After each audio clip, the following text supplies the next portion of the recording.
In this section, I want to discuss how to know if you have psychic ability. Now, we've already explained what psychic ability is, and that's what we're always going to define it as, at least in this series. So, to find a real, true psychic ability, well, the simple absolute truth of the matter is we really can't know what we can do yet. We can't possibly know our truest potential because if we did, we'd have it. We would be using it, and we're not. It's hidden from us. Now, that's important because just because it's hidden doesn't mean it's not obtainable. It just means it requires a lot of work. Now, there are things you can do to kind of cheat a little bit, if you will, and try and find abilities that more resonate with you. And the number one is the one that I said in clip number 1 about watching everything. Because if you come across something that just sings, that something about it just sticks in your mind and it's like a bee trying to get out, that's a signal. That's something in there is saying that you really want or could do that.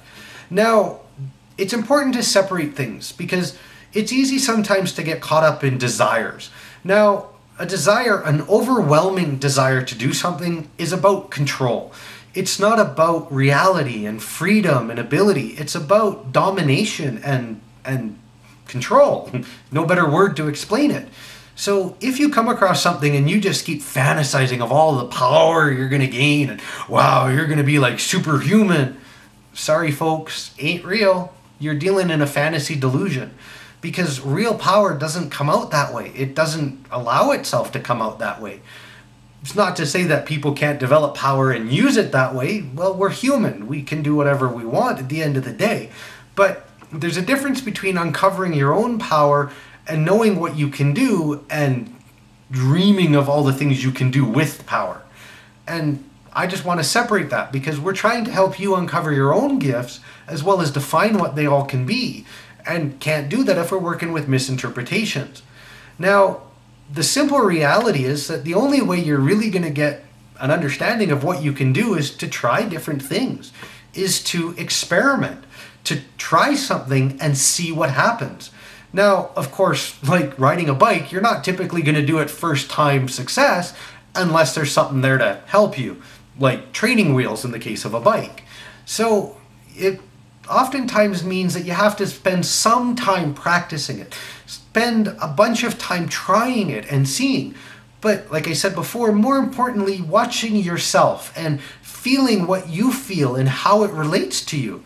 If you just feel like there's just nothing there, like really, truly nothing there, and not, oh, I'm just too afraid to go there, so there's nothing there, which is different, then there's no point. If you really don't have an ability, you can't make it happen. It's going to be there or it's not based on you as an individual. But aside from directly gaining experience, there are some things we can do to kind of cheat a little bit, if you will. One of the easiest is to look back at our childhood.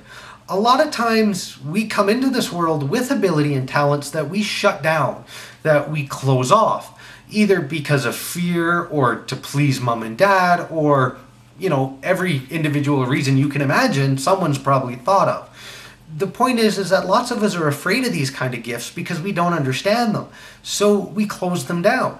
So the point of that is if you look back at what you did at age 2 or age 5, that'll give you an insight into things that you could do today.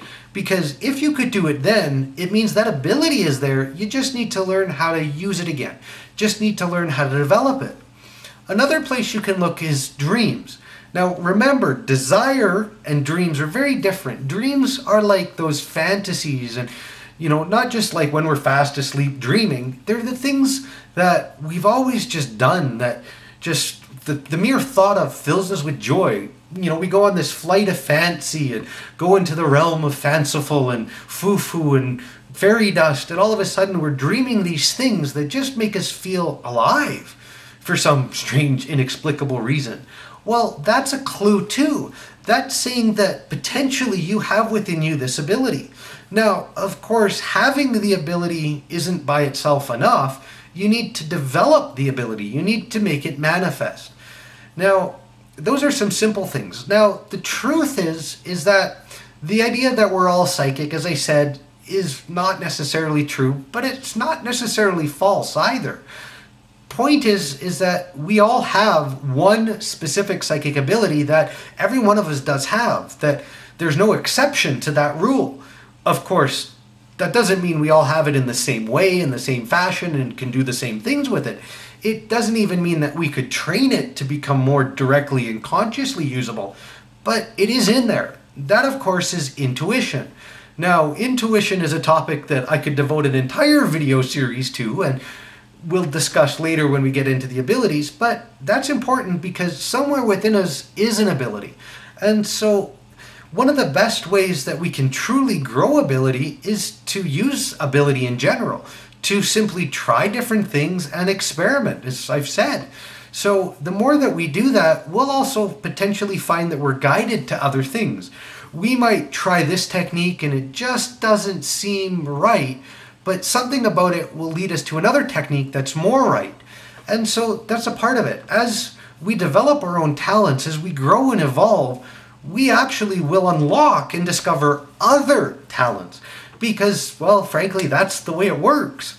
That's why most of us don't have most of these talents to begin with, because we shut off the first steps long ago, often when we were children. So because we never allowed that potential to exist, how can it grow? It's like putting a plant in darkness and never watering it. It just can't grow. It's going to die. It's the same thing with us. Now, I always explain that anything in the body follows the same basic patterns, and I use muscles as the number one easiest one to explain. If I work out and I'm building my muscle, if I'm pumping iron or whatever, my muscle becomes bigger and stronger. But if I sit back and I don't use my arm for a year, if it's in a cast or whatever, it withers, it deteriorates, it atrophies is the technical term. And it takes a tremendous amount of effort to learn how to use it again. Well, that's no different than psychic ability. So what that means is that the only way you're really truly going to know if you're psychic is to experiment, to let yourself be guided wherever you decide to lead yourself. So if you feel that you should do this, give it a whirl. What have you got to lose? If you feel that that's not for you, well, maybe practice it a little bit or come back to it later just to make sure, but there's a good chance it's not for you. Otherwise, you wouldn't have felt it. Now, remember, that's different than, oh my God, I'm afraid of it, I'm just not going to go there. I don't want to think it's real, I don't want to know it's real. That's very distinct and different, and it's not what I'm talking about. So what that all means at the end of the day too, to know if you're really psychic is going to require a lot of trust. And trust is something I'm going to talk about in tremendous detail in another video clip. But I wanted to give you the basics and give you something to think about. So that's it. So trust yourself, allow yourself to be guided as you develop. Look back at what you used to do. Look at the things you dream and fantasize about, even from this point forward. And just make sure they're not about control and domination. And if you do that, you'll probably lead yourself to some neat abilities that are within you to do. No matter how long they may take to develop, they're somewhere in there. So that's it for this section. Best of luck in your own journey.